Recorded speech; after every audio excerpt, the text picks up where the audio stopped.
Hi అండి, అందరికీ నమస్కారం. నిన్న చెన్నై, తమిళనాడులో మదురై కోర్టు ఒక సంచలన తీర్పు ఇవ్వడం జరిగింది.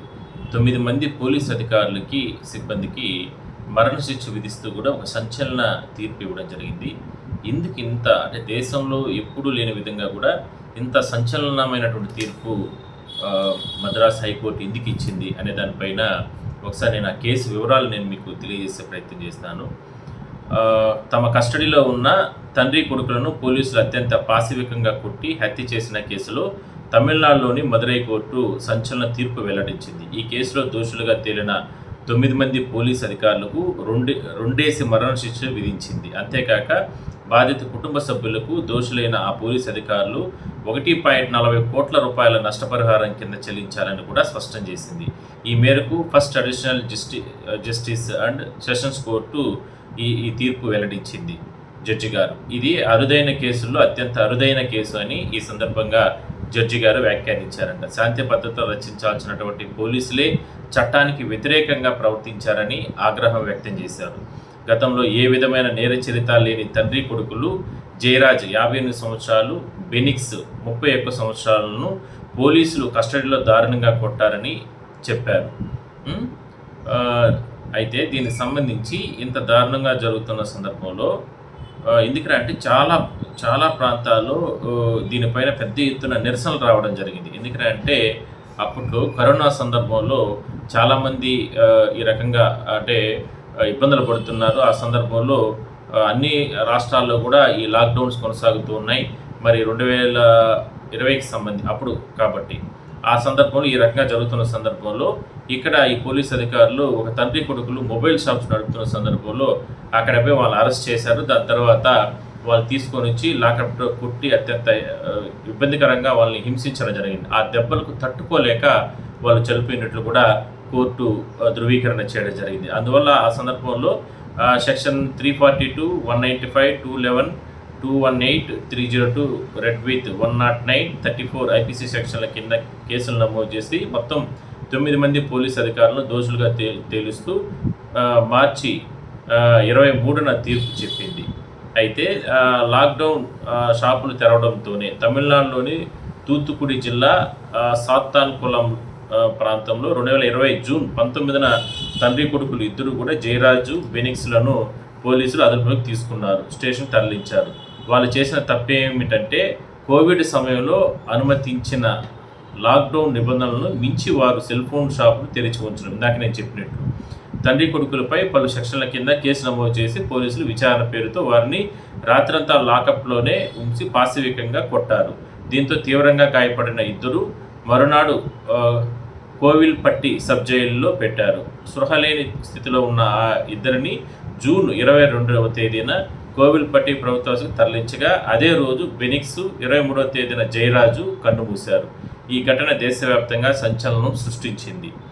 పోలీసులు దారుణ కాండను ప్రజలంతా ఖండించారు. వాణిజ్య సంఘాలు నిరసనలు, ఆందోళనలు చేపట్టారు. ఈ నేపథ్యంలో 10 మంది పోలీసులపై కేసు నమోదైంది. ఈ అంశాన్ని మద్రాస్ హైకోర్టు మదురై బెంచ్ సుమోటోగా తీసుకుంది. కేసులో ప్రాథమిక సమాచారం మేరకు పోలీసులపై హత్యా నేరం మోపాలని తగిన ఆధారాలు ఉన్నాయని సుమోటో విచారణ సందర్భంగా హైకోర్టు వ్యాఖ్యానించింది. కేసుకు సంబంధించిన ఆధారాలు కూడా చెరిపేయడానికి పోలీసులు ప్రయత్నించారని చెప్పింది. తక్షణం కేసు దర్యాప్తును చేపట్టాలని డిఎస్పీని, సిబిసిఐడిని కోర్టు ఆదేశించింది.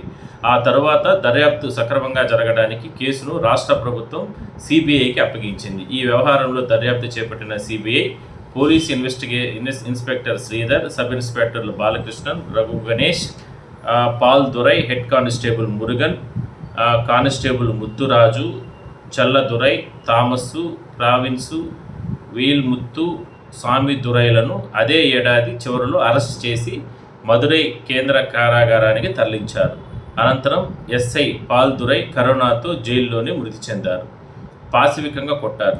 హైకోర్టు పర్యవేక్షణలో సాగిన ఈ కేసు విచారణలో 1500 పేజీలతో కూడిన ఛార్జిషీట్ను సిబిఐ దాఖలు చేసింది. బాధితుల ఒంటిపై ఉన్న గాయాలు దారుణంగా ఉన్నాయని తీర్పు పాఠం చదివిన సందర్భంగా జడ్జి పేర్కొన్నారు.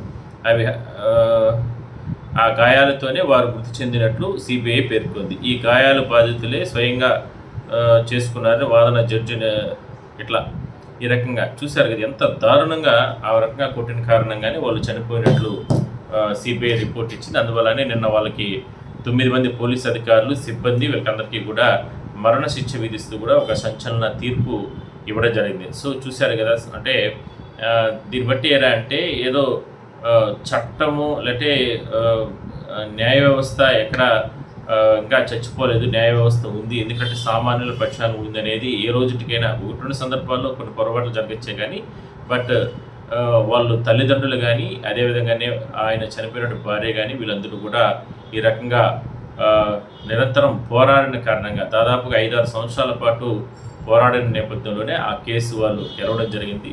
వాళ్ళ కుటుంబ సభ్యులు వాళ్ళందరూ కూడా చాలా సంతోషం వ్యక్తం చేయడం జరిగింది.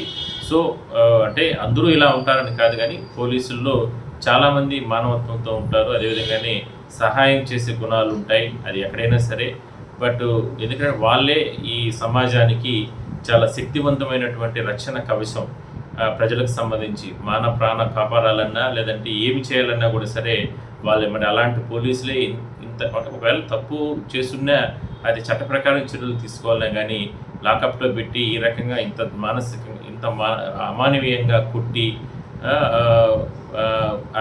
ఒక బిడ్డని 31 సంవత్సరాల యువకుడిని చంపేయడం, 58 సంవత్సరాల పెద్ద ఆయన్ని చంపేయడం, అందరినీ కూడా కలిసివేసే ఘటన ఆ సందర్భంలో. అందువల్లనే సిబిఐ నిష్పక్షపాతంగా విచారణ జరిపి కోర్టుకి ఇచ్చిన తీర్పు ప్రకారం 9 మందికి కూడా మరణశిక్ష విధించడం జరిగింది. ఇది ఒక చంపపెట్టుగా అనుకోవచ్చు. సో అధికారులు కావచ్చు ఎవరైనా సరే జాగ్రత్తగా వాళ్ళు చేసేటటువంటి యాక్టివిటీస్ అంటే ఒక తప్పు అంటే ఆధారాలను కూడా చెరిపేసే ప్రయత్నం చేసినప్పటికీ కూడా సిబిఐ వాటన్నిటిని కూడా బయటకు తీసుకొని వచ్చి వాళ్ళందరూ కూడా దోషులంటూ కూడా కోర్టు ముందు కూడా పెట్టడం జరిగింది.